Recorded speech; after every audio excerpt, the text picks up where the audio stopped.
I have a 2015 Range Rover, that's a Sport, and I'll be replacing the passenger side mirror on this guy. And to do that, we got to remove the door panel. So we have a screw here. There are some screws under this panel here, which you can remove very easily. Right there. You can see screws here. And we have a screw down here, one, and nothing on this side. That's good. There's one screw right under this clip here. I'll open that clip and get that screw out. Got a clip right here.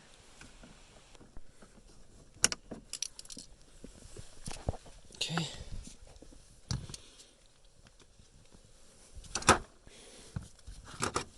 Alright. So right here, I'm gonna get a screw out of here.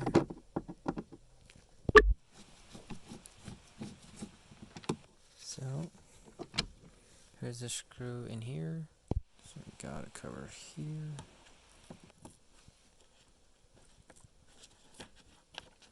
Here we are. It just hangs out. You have to completely take it off. So the screw is a little bit in there, but it comes. Here we go. Here's one screw at the bottom. So I'm gonna use this trusted door pry bar and go behind the door panel here and pry.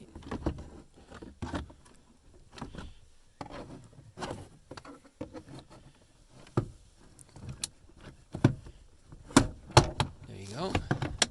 There you go. All right. So just like that, door panel is free. So this is what comes out when you pull these little clips. They pop out of place and they will pop back into place. Once you have the door removed, you got to remove this latch cable right here out. Next, we got to unplug all the electronics. It's only one plug here. Here we go. That's it. And the door is out. Door panel is out. Now we got the mirror. This is the plug for the mirror. And remove that pin up. Pull, push on this clip, and you got your mirror plug unplugged. Next, we're going to remove this pin, clip here, and this one, and take this whole panel out so we can get the access to the mirror bolts. You just have to slide that off. Here are the mirror bolts. We're going to take them off, and it's a hex. So just like that, when you open these three bolts, the mirror just slides off. You already have the plug, and you're going to reverse the process by putting the mirror in, bolting them down,